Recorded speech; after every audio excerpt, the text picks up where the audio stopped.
নমস্কার বন্ধুরা, কেমন আছো সবাই? আশা করছি তোমরা সবাই খুব ভালো আছো। আমিও খুব ভালো আছি। এটা ছিল শ্রাবণের শেষ সোমবারের ভিডিওটা শুরু করছি একটা কাকিমার বাপের বাড়ি থেকে।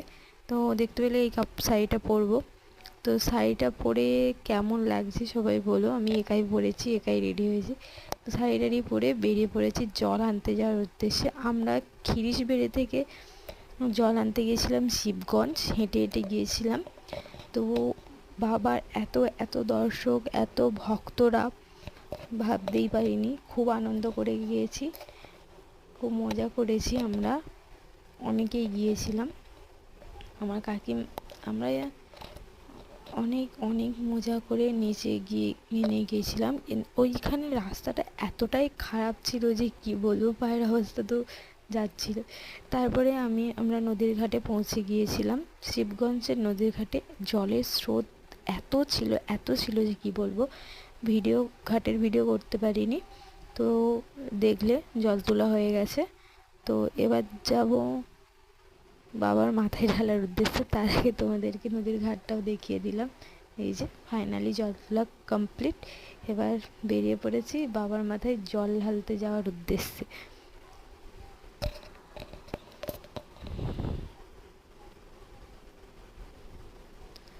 এই যে দেখতে পেলে, এসার সময় যতটা আনন্দ করেছিলাম যাওয়ার সময় ঠিক ততটাই আনন্দ করেছিলাম, কিন্তু রাস্তাটা সূর্যি মামা এতটাই তাপ দিয়েছে যে রাস্তা এতটাই তেতে গিয়েছিল যে সেই মুহূর্তে কেউ নাচতে পারেনি। যেখানে ছাওয়া পেয়েছে গাছতলায় দাঁড়িয়ে, সেখানেই প্রচুর প্রচুর নেচেছি। আমিও নেচেছি, বাকিরাও নেচেছে, প্রচুর আনন্দ করেছি, প্রচুর।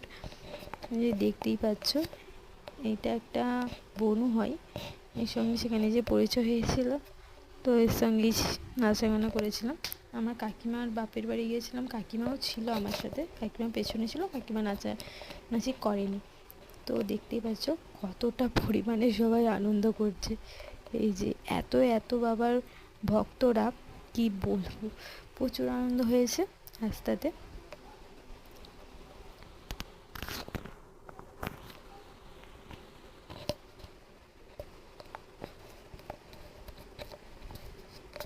আমি হেঁটে হেঁটে গিয়েছিলাম, শিবগঞ্জ থেকে জল তুলে গিয়েছিলাম বাবার মাথায় ঢালার জন্য।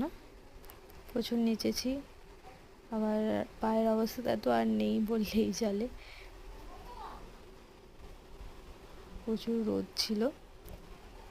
তো এটা ছিল পার্ট 1, পার্ট 2-এও দেখাবো। তো পার্ট 2 দেখার জন্য সাবস্ক্রাইব, লাইক, কমেন্ট, শেয়ার।